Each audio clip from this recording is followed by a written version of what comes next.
Sa ngalan ng Ama at ng Anak at ng Espiritu Santo, Amen. ang pagpapala ng ating Panginoong Hesukristo, ang pag-ibig ng Diyos Ama, at ang pakikipagkaisa ng Espiritu Santo naway sumainyong lahat. At sumaiyo rin. Ngayon po ay ginugunita natin at pinagdiriwang ang kapistahan ni Apostol Santiago o Saint James. Mga kapatid, tinipon tayo bilang mga kaanib na angkan ng Diyos, kaya dumulog tayo sa maawaing Panginoong nagpapatawad ng lubos. Sinugong tagapagpagaling sa mga nagsisisi, Panginoon, kaawaan mo kami. Panginoon, kaawaan mo kami. Dumating na tagapaganyayang mga makasalanay magsisi, Kristo, kaawaan mo kami. Kristo, kaawaan mo kami. Nakaluklok ka sa kanan ng Diyos Ama para ipamagitan kami. Panginoon, kaawaan mo kami. Panginoon, kaawaan mo kami. Kaawaan tayo na makapangyarihang Diyos, patawarin tayo sa ating mga kasalanan at patnubayan tayo sa buhay na walang hanggan. Amen.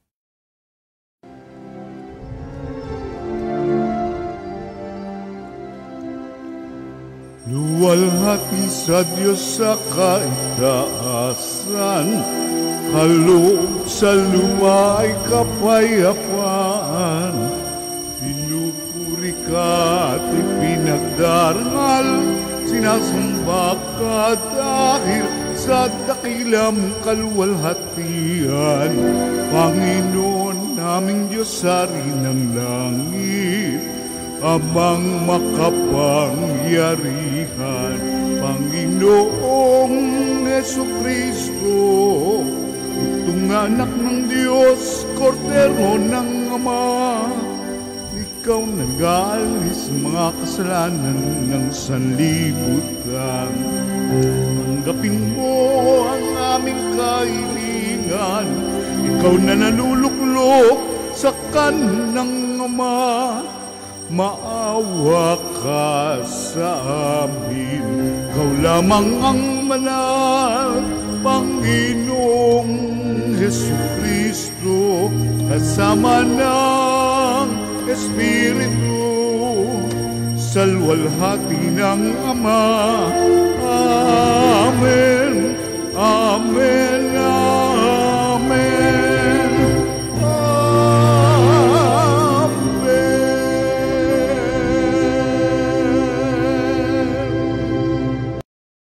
Manalangin tayo. Ama naming makapangyarihan, itinalaga mo ang unang pag-aani ng iyong mga apostol sa pagdanak ng dugo ni Santiago. Ipagkaloob mong tumibay ang iyong sambayanan sa kanyang pagpapahayag ng pananampalataya at lubusang pagkakamit ng pagdalangin niyang puspusan sa pamamagitan ni Hesukristo, kasama ng Espiritu Santo, magpasawalang hanggan. Amen. Magsiupo po lahat.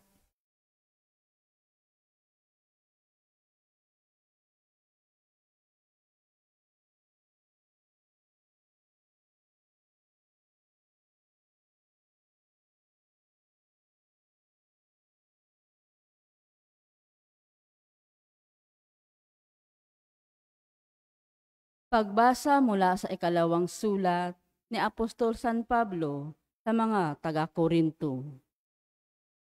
Mga kapatid, kaming pinagkalooban ng kayamanang espiritual na ito ay hamak, kung baga sa sisidlan ay palayok lamang, upang ipakilalang ang di maliri na kapangyarihan ay sa Diyos at hindi sa amin.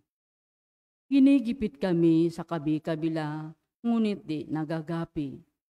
Kung minsay, nag-aalinlangan kami, ngunit di nawawalan ng pag-asa. Pinag-uusig kami, ngunit di nawawalan ng kaibigan. Naibubuwal, ngunit di tuluyang nailulugmo. Lagi kong taglay sa aking katawan ang kamatayan ni Jesus, upang sa pamagitan ng katawan ko'y mahayag ang kanyang buhay. Kami laging nabibingit sa kamatayan, alang-alang kay Kristo, upang sa aming katawang may kamatayan ay mahayag ang kanyang buhay. Ano pat habang ako'y dahan-dahang namamatay, nagkakaroon naman kayo ng buhay na walang hanggan. Sinasabi sa kasulatan, nagsasalita ako sapagat ako'y sumasampalataya, bunga ng gayong diwa ng pananampalataya. Nagsasalita rin ako sapagkat ako may sumasampalataya. Sapagkat nalalaman kong ang Diyos na muling bumuhay sa Panginoong Hesus, ang siya ring bubuhay sa akin kasama niya, at magdadala sa inyo at sa akin sa kanyang piling. Ang lahat ng pagtitiis ko ay sa kapakanan ninyo, upang sa pagdami ng mga nakatatanggap ng mga kaloob ng Diyos, lalo namang dumami ang magpapasalamat at magpupuri sa Kanya. Ang salita ng Diyos. Salamat sa Diyos. Salmon tugunan ang ating pong itutugon. Ang nagtanim na may luha ay aaning natutuwa. Ulitin po natin. Ang nagtanim na may luha ay aaning natutuwa. Nang lingapin tayo ng Diyos at sa Siyon ay ibalik, ang nangyaring kasaysayay parang isang panaginip. Lahat tayo ay natuwa, masasayang nagsiawit. Tugon. Ang nagtanim na may luha ay aaning natutuwa. Ang sabi ng mga bansang nagmamasid sa paligid, ang ginawa ng Diyos nila ay dakila, anong rikit. Dakila ngang magsasabi, pambihira ang ginawa. Kaya naman kami ngayon, kagalakay di kawasa. Tugon. Ang nagtanim na may luha ay aaning natutuwa. Kung paanong inuulan niya ang mga tuyong batis, sa sariling bayan namin kami poon ay ibalik. Silang mga nagbubukid na nagtanim na may luha, bayaan mo na mag-aning masasaya, natutuwa. Tugon. Ang nagtanim na may luha ay aaning natutuwa. Yaong mga nagsihayong dalay binhit na nanangis, ay aawit na may galak, dalay ani, pagbalik. Tugon. Ang nagtanim na may luha ay aaning natutuwa. Magsitayo po ang lahat.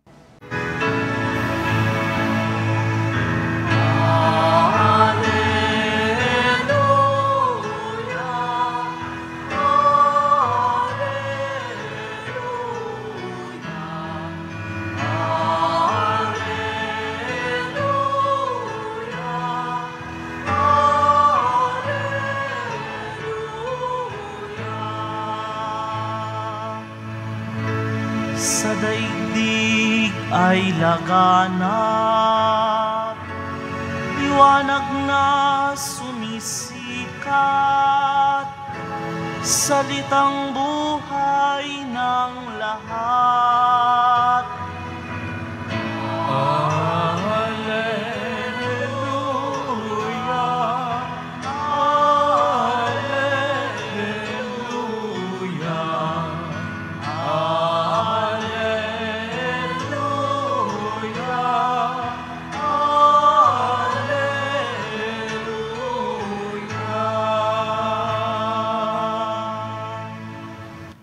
Sumainyo ang Panginoon. At sumaiyo rin. Ang mabuting balita ng Panginoon ayon kay San Mateo. Papuri sa iyo, Panginoon.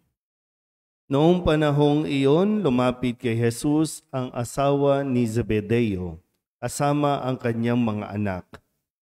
May ibig siyang hilingin, kaya't lumuhod siya sa harapan ni Jesus. Ano ang ibig mo? Tanong ni Jesus. Sumagot siya, sana'y ipagkaloob ninyo sa dalawa kong anak na ito ang karapatan na makaupong katabi ninyo sa inyong kaharian, isa sa kanan at isa sa kaliwa.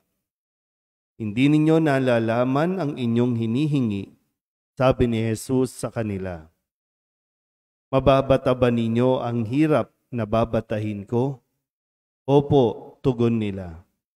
Sinabi ni Jesus, ang hirap na babatain ko'y babatahin nga ninyo.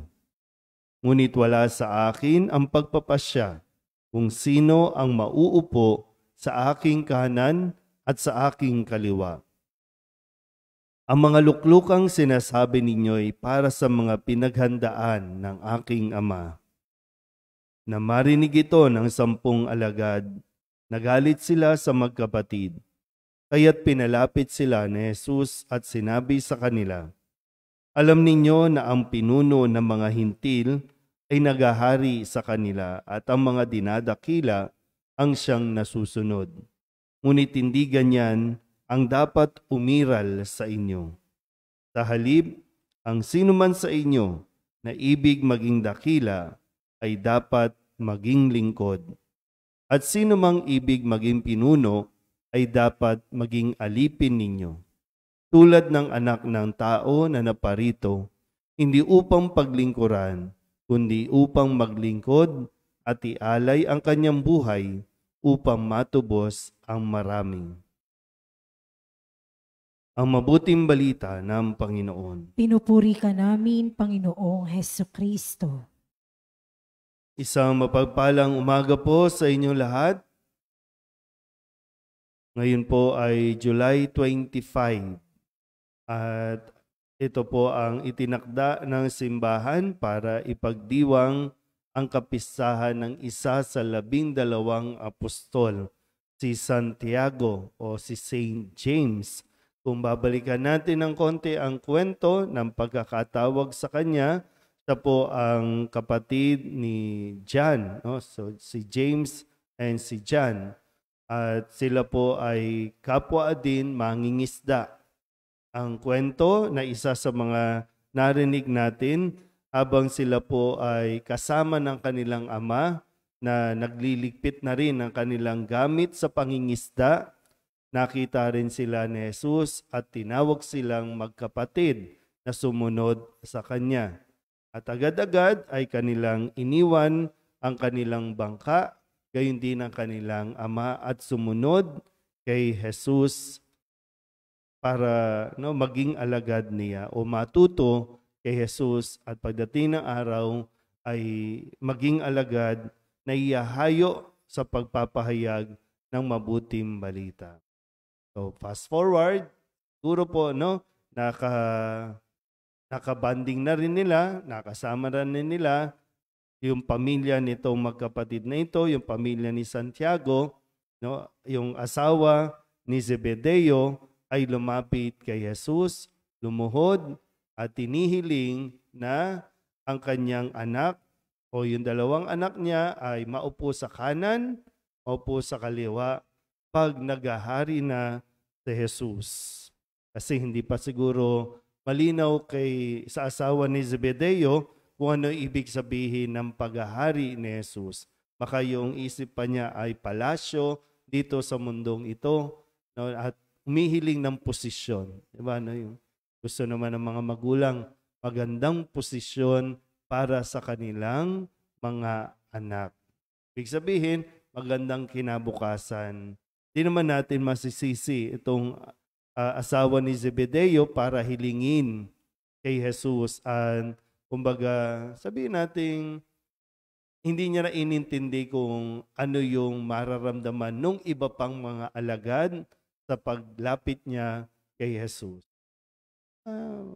Sa salita natin, parang naging insensitive itong asawa ni Zebedeo para hilingin na itong 2 anak niya ang maging espesyal para sa posisyon na ibibigay ni Jesus sa kanila. Kaya pinaliwanag ni Jesus na hindi ganon kadali ang kanilang hinihiling. May kaakibat na sakripisyo, may kaakibat na hirap na daranasin. Kaya nga tinanong, sigurado ba talaga kayo sa inyong hinihiling? At tumagot din yung 2. Pwedeng siguro okay din sa 2 yung hiling nung ina nila. Kaya opo, kaya po namin. Sige, ibigay natin ng kahilingan. At si Santiago po ang pinakaunang naging martir o ipinapatay ng Haring Herodes noong panahong iyon dahil sa kanyang pananampalataya. Hindi lang natin alam kung para sa kanya ba yung isang upuan doon sa tabi ni Jesus pero malinaw, naging matatag naman po si Santiago para umabot sa punto na ialay niya ang kanyang buhay sa misyon na magpahayag ng mabuting balita. Malinaw po ba? Pero tingnan po natin, no? Kasi yung bagay na ito, no, na yung motivation, paano natin minomotivate, lalo na kayo mga nanay. Kaya na nasabi ko, ang gusto nyo talaga ay magandang posisyon para sa inyong mga anak. Pero tingnan nyo, baka yung motivation medyo hindi nagiging maganda. Para lang masecure mo ang kinabukasan nila, baka naiiba tayo ng pamamaraan. Kasi ang nangyayari, pagalingan. Minomotivate natin ang mga bata para mas pinakamagaling sa lahat. Nawawala tuloy yung bahagi nila na okay lang maging magaling basta't wala kang inaagrabyado, wala kang tinatapakan, wala kang niloloko. Yung part na yan nawawala. Kasi yung motivation nandun lagi sa kailangan ikaw ang magaling. And no wonder, yung generation natin ngayon, walang pakialam o walang pakialamanan kung may masaktan, kung mayroong maiwan, kung may maagrabyado. Kahit mismo minsan sa loob ng pamilya.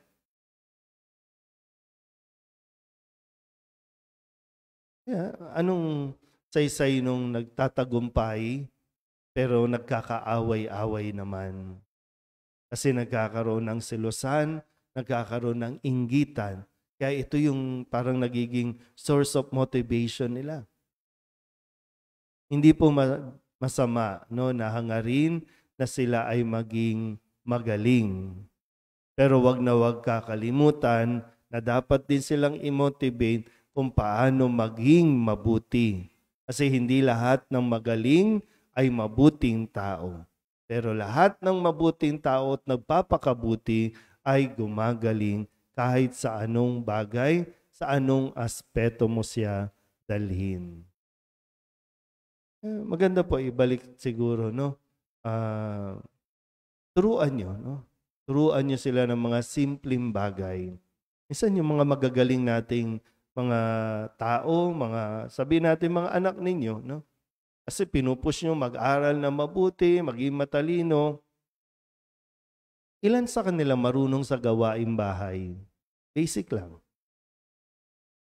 Ilan sa kanila ang willing pang maghugas ng plato? Maglinis ng bahay? Yung nauutusan nyo pa.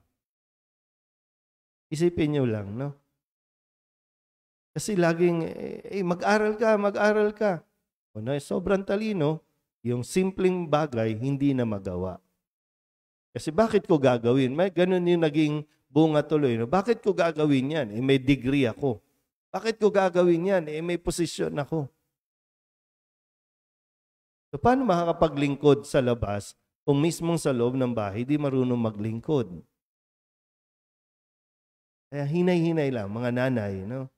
Sa mga nagdarasal para sa kanilang mga anak ng isang magandang buhay. Turuan nyo sila paano harapin ang kanilang buhay kapag may mga problema. Turuan nyo paano isolve, paano mag-solve ng simpleng conflict. Kaya ang dami, di ba, no? I'm sure kayo po, mga nandito, talagang marami kayong pinagdaanan ng mga hirap. Pero na-survive nyo yun. Ngayon, konting problema, nauuwi sa anxiety, sa depression, hindi alam paano harapin.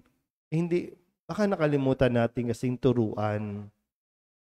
Minsan takot na takot kayo na masugatan yung anak ninyo, madapa ang anak ninyo, kaya hindi nyo na pinaglalaro. Puro computer games sa generation ngayon, sa loob ka lang ng bahay. Yung mga bata dito, no, kahit na sabihin natin maingay sila, pero dyan sila natututo paano ayusin ang conflict sa kanila mismo na mga bata pag naglalaro. Doon nila natutuklasan. Siyempre, kailangan ng gabay ng magulang, ng mga nakakatanda, at doon mas sumitibay yung kanilang pakikipag-ugnayan sa tao. Hindi yung masyado ng distant, masyado ng, wala eh. Kaya mga bata, mag-aral na mabuti. No? Importante yon. At bahagi, kapag nag-aaral na mabuti, natututo. Pag natututunan, isa sa mga natututunan, paano tumulong, paano makiisa, paano sumunod sa mga magulang, sa mga iniuutos nila sa mga gawaing bahay. Linaw ba? Kaya, hinay-hinay i-motivate ng tama, kung paano umunlad, paano maging successful nang walang tinatapakang tao. Amen?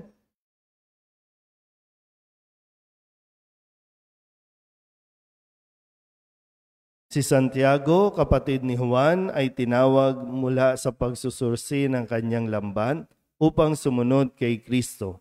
Sa tulong ng apostol na natutong maglingkod sa iba, manalangin tayo. Panginoon, basbasan mo ang iyong bayang itinatag sa mga apostol. Panginoon, basbasan mo ang iyong bayang itinatag sa mga apostol.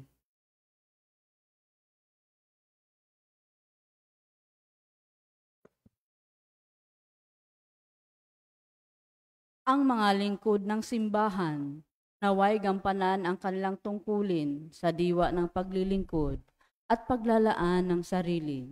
Manalangin tayo sa Panginoon. Panginoon, basbasan mo ang iyong bayang itinatag sa mga apostol. Ang mga naglilingkod sa bayan, naway makatupad sa kanilang tungkulin ng may katapatan at pag-aalay. Manalangin tayo sa Panginoon. Panginoon, basbasan mo ang iyong bayang itinatag sa mga apostol. Magkaroon nawa ng maraming kabataang bukas loob, natutugon sa tawag para sa pagpapari at buhay relihiyoso.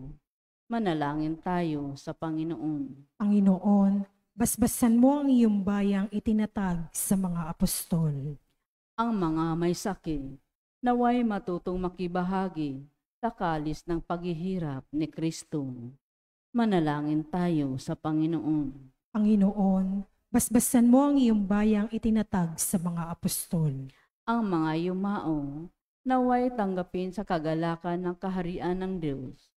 Manalangin tayo sa Panginoon. Panginoon, basbasan mo ang iyong bayang itinatag sa mga apostol. Idulog din natin sa Panginoon ang ating mga personal na kahilingan at mga panalangin para sa ating mga pamilya, kasama ang mga kahilingan ng mga nanonood sa online, lahat ng mga misang pasasalamat, espesyal na intensyon, mga agarang paggaling ng mga may sakit at mga kaluluwa na inihiling na ipagdasal sa misang ito.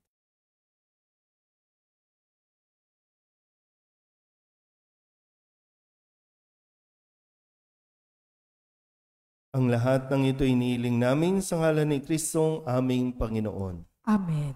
Magsiupo po lahat.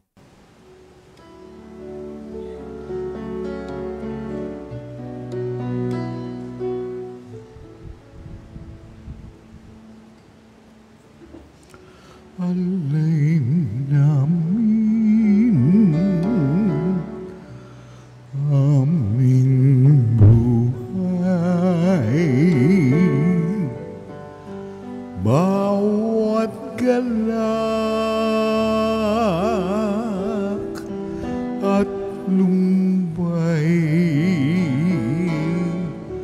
bawat pangarap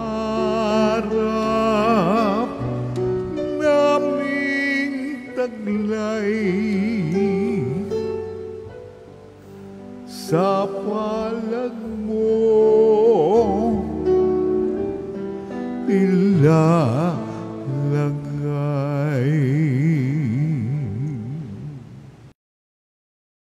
Manalangin kayo mga kapatid upang paghain natin ay kalugdan ng Diyos Amang makapangyarihan. Tanggapin nawa ng Panginoon itong paghahain sa iyong mga kamay, sa kapurihan niya at karangalan, sa ating kapakinabangan at sa buong sambayanan niyang banal.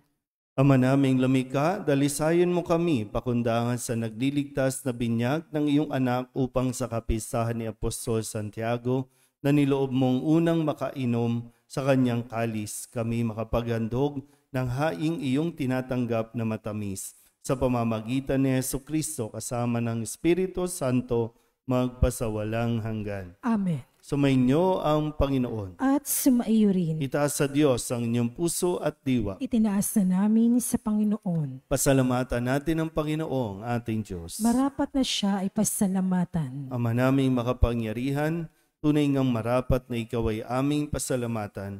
Ikaw ang pastol na laging pumapatnubay sa mga kabilang sa nililingap mong kawan. Ito ang ginanap na pananagutan ng giliw mong anak at pastol ng tanan. Ang mga apostol ay kanyang mga katuwang sa pagiging pastol na patnubay ng sambayanan. Kaya kaisa ng mga anghel na nagsisiawit ng papuri sa iyo nang walang humpay sa kalangitan. Kami nagbubunyi sa iyong kadakilaan.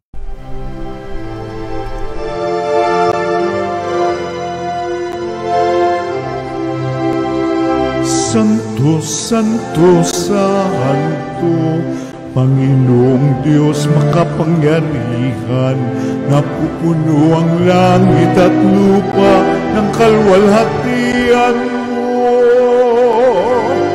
Hosana sa kaitaasan, pinagpalang na paririto sa ngalan ng Panginoon. Hosana sa kaitaasan.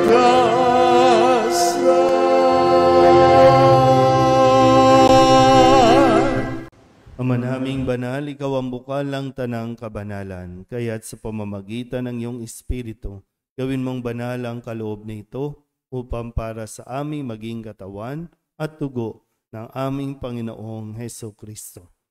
Bago niya pinagtis ang kusang loob na maging handog, hinawakan niya ang tinapay, inasalamatan kaniya, pinaghati-hati ni iyon, iniabot sa kanyang mga alagad at sinabi, tanggapin ninyong lahat ito at kanin, ito ang aking katawan na ihahandog para sa inyo.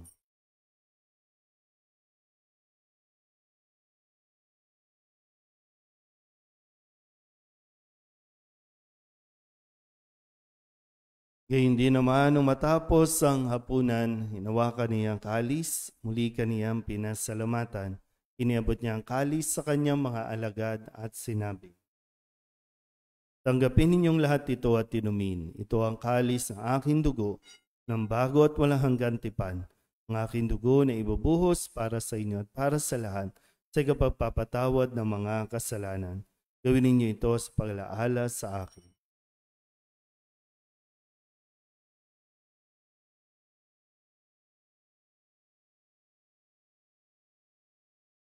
Ipagbunyi natin ang misteryo ng pananampalataya. Si Kristo'y namatay, si Kristo'y nabuhay, si Kristo'y babalik sa wakas ng panahon. Ama, ginagawa namin ngayon ang pag-alaala sa pagkamatay at muling pagkabuhay ng iyong anak. Kaya tiniaalay namin sa iyo ang tinapay na nagbibigay buhay at ang kalis na nagkakaloob ng kaligtasan. Kami napapasalamat dahil kami iyong minarapat na tumayo sa harap mo para maglingkod sa iyo. Isinasamo namin kami magsasalo-salo sa katawan at dugo ni Kristo ay mabuklod sa pagkakaisa sa pamamagitan ng Espiritu Santo. Ama, lingapin mo ang iyong simbahang laganap sa buong daigdig. Huspusin mo kami sa pag-ibig kaysa ni Leon na aming Papa at ni Jose na aming Obispo at ng tanang kaparian. Alalahanin mo rin ang mga kapatid naming nahimlay na may pag-asang sila'y muling mabubuhay, gayon din ang lahat ng mga pumanaw. Awaan mo sila at patuloyin sa iyong kaliwanagan. Awaan mo at pagindapating kaming lahat na makasalo sa iyong buhay na walang wakas. Kaysa ng mahal na Birheng Maria na ina ng Diyos, ng kabiyak ng puso niyang sa San Jose. Kaysa ng mga apostol at ng lahat ng mga banal na namuhay dito sa daigdig ng kalugod-lugod sa iyo, may pagdiwang nawa namin ang papupuri sa ikararangal mo sa pamamagitan ng iyong anak na aming Panginoong Hesukristo. Sa pamamagitan ni Kristo, kasama niya sa Kanya, ang lahat ng parangal at papuri ay sa iyo, Diyos Amang makapangyarihan, kasama ng Espiritu Santo, magpasawalang hanggan. Amen. Amen. Amen. Amen.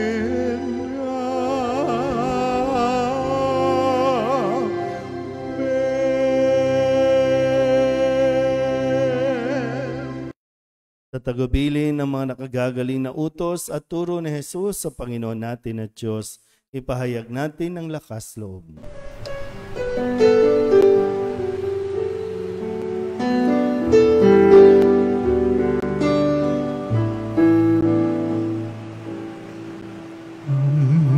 Namin sumasalang ka, sambahin ang ngalan mo, mapasa amin ang kaharian mo, sundin ang loob mo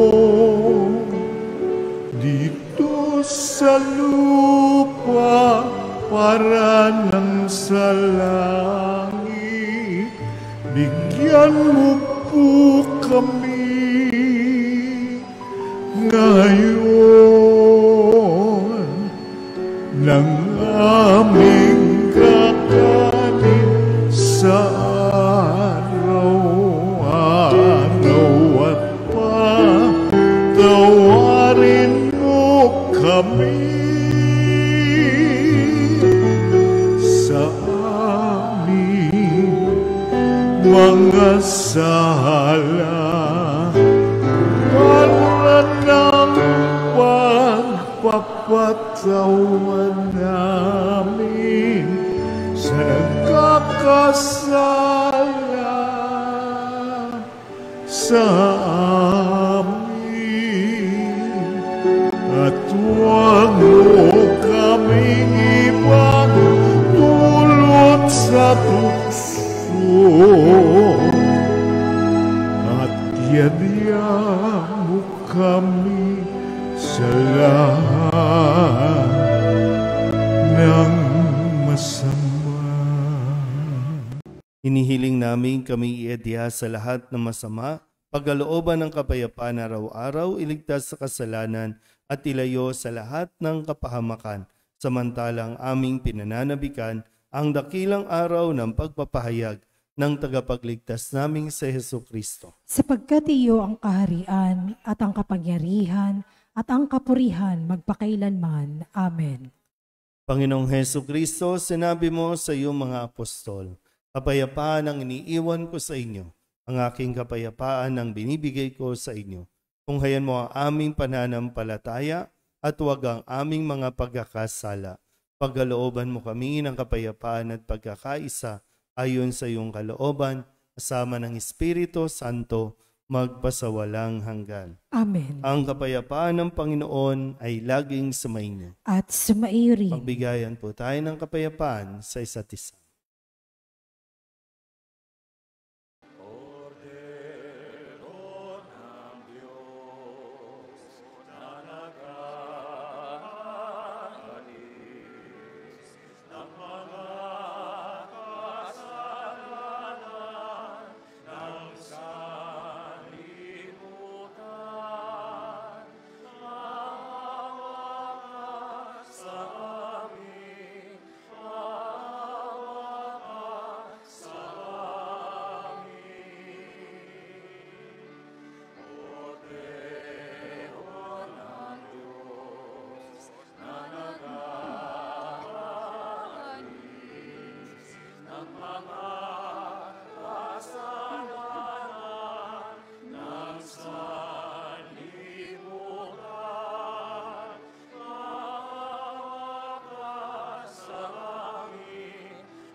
Ito ang kordero ng Diyos. Ito ang nag-aalis ng kasalanan ng sanlibutan. Mapalad ang mga inaanyayahan sa kanyang piging. Panginoon, hindi ako karapat-dapat na magpatuloy sa iyo. Ngunit sa isang salita mo lamang ay gagaling na ako. Katawan ni Kristo. Amen.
Manalangin tayo.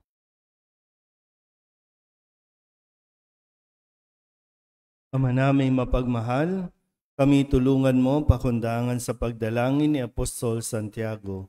Ngayong sa kapistahan niya'y masaya kaming nakinabang sa pamamagitan ni Jesucristo, kasama ng Espiritu Santo, magpasawalang hanggan. Amen. Sumainyo ang Panginoon At sumaiyo rin. at pagpalain kayo ng makapangyarihang Diyos, Ama at Anak, Espiritu Santo. Amen. Tapos na ang banal na misa, humayo tayo sa kapayapaan ni Kristo. Salamat sa Diyos. Magandang umaga po.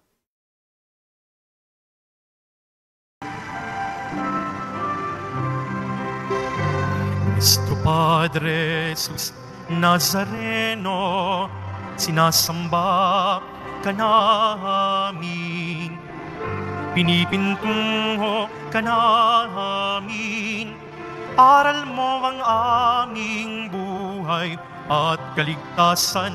Nuestro Padre Jesus Nazareno, iligtas mo kami sa kasalanan. Ang krus mong kinamatayan ay sagisag ng aming kaligtasan. Nuestro Padre Jesus Nazareno, dinarangal ka na amin. Nuestro Padre Jesus Nazareno, nilulwalhati ka na amin. Nuestro Padre Jesus Nazareno, dinarangal ka na amin. Nuestro Padre Jesus Nazareno, nilulwalhati ka na amin.